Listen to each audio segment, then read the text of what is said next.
Assalamualaikum warahmatullahi wabarakatuh. Perkenalkan, kami dari kelompok 13. Di sini kami akan mempresentasikan hasil kerja dari kelompok kami mengenai otonomi daerah dan desentralisasi. Sebelumnya, perkenalkan terlebih dahulu anggota kelompok kami. Yang pertama adalah Ahmad Rizal, kedua Al-Qori Atik Sa'diyah, ketiga Alfinia Fahrul Nisa, dan yang terakhir Rita Nur Saada. Langsung saja kita masuki materi yang pertama. Pengertian otonomi daerah. Otonomi daerah yaitu kewenangan daerah otonom untuk mengatur dan mengurus kepentingan masyarakat setempat menurut prakarsa atau inisiatif sendiri berdasarkan aspirasi masyarakat sesuai dengan peraturan perundang-undangan. Sedangkan daerah otonom itu sendiri adalah kesatuan masyarakat hukum yang mempunyai batas daerah tertentu, berwenang mengatur dan mengurus kepentingan masyarakat setempat menurut prakarsa sendiri berdasarkan aspirasi masyarakat dalam Ikatan Negara Kesatuan Republik Indonesia. Hubungan kewenangan pusat dan daerah. Terdapat 3 model hubungan kewenangan antara pemerintah pusat dengan pemerintah daerah, yaitu yang pertama, model otonomi relatif. Model ini memberikan kebebasan kepada pemerintah daerah dan pada saat yang sama tidak mengingkari realitas negara bangsa. Penekanannya adalah dengan memberikan kebebasan bertindak pada pemerintah daerah dalam kerangka kerja kekuasaan dan kewajiban yang telah ditentukan. Hubungan pemerintah pusat dan pemerintah daerah oleh karenanya ditentukan oleh perundang-undangan, pengawasan dibatasi. Pemerintah daerah meningkat kebanyakan dari penghasilannya melalui pajak langsung. Dalam model otonomi relatif, pemerintah daerah dapat membuat kebijakan yang dibagi dengan pemerintah pusat atau yang berada dari kebijakan yang ditetapkan oleh pemerintah pusat. Yang kedua, yaitu model agensi. Ini adalah model pemerintahan daerah yang dilihat terutama sebagai agen pelaksanaan kebijaksanaan pemerintah pusat. Hal ini diyakini melalui spesifikasi yang terperinci dalam peraturan, perkembangan peraturan, dan pengawasan. Yang ketiga, model interaksi. Dalam model ini sulit ditentukan ruang lingkup kegiatan pemerintah pusat dan pemerintah daerah karena mereka terlibat dalam pola hubungan yang rumit, yang penekanannya ada pada pengaruh yang menguntungkan saja. Hubungan kewenangan antara lain bertalian juga dengan cara pembagian urusan penyelenggaraan pemerintahan atau cara menentukan urusan rumah tangga daerah. Manfaat otonomi bagi daerah.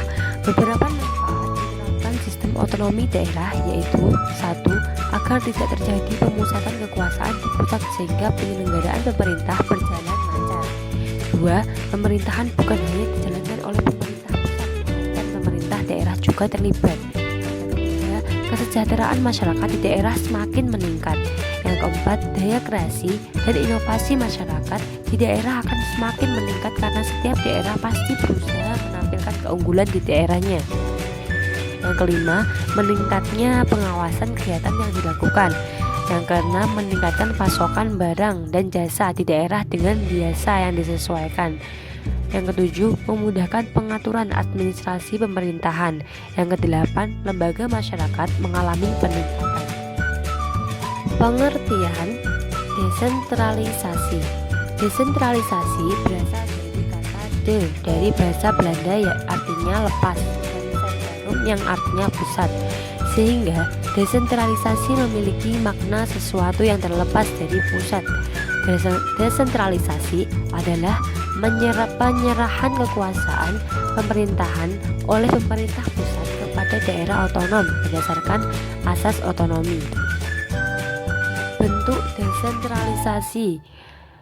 Bentuk desentralisasi dibedakan menjadi 3 bagian. Yang pertama ada desentralisasi politik. Desentralisasi ini melimpahkan kewenangan dari pemerintah pusat yang meliputi hak mengatur dan mengurus kepentingan rumah tangga sehingga bagi badan-badan politik daerah yang dipilih oleh rakyat dalam daerah-daerah tertentu. Yang kedua ada desentralisasi fungsional. Desentralisasi fungsional adalah pemberian hak kepada golongan tertentu untuk mengurus kepentingan golongan dalam masyarakat, baik terikat maupun tidak pada suatu daerah tertentu, seperti mengurus irigasi bagi petani. Yang ketiga, desentralisasi budaya, yaitu pemberian hak kepada golongan minoritas dalam masyarakat untuk menyelenggarakan kebudayaan sendiri, seperti pendidikan, agama, dan lainnya. Tujuan desentralisasi.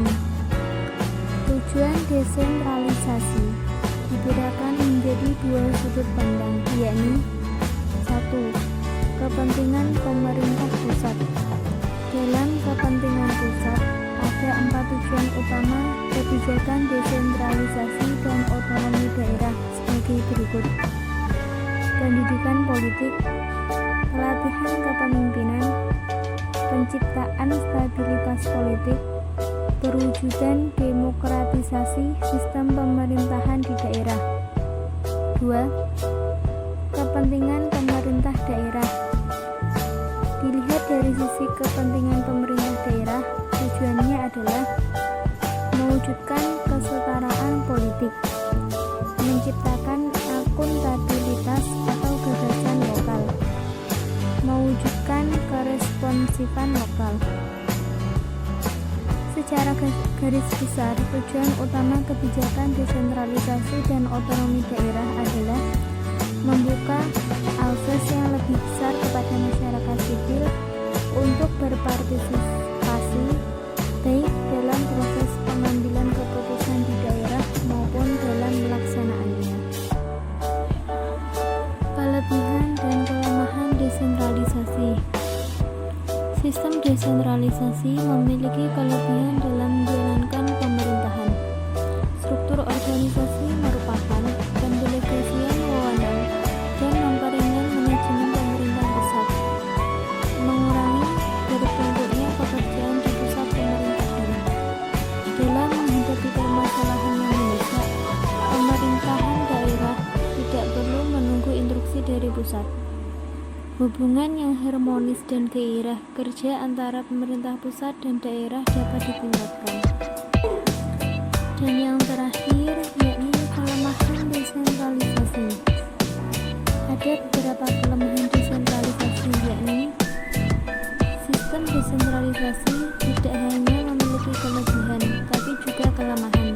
Antara lain, keseimbangan dan keserasian tujuan dapat mudah terganggu.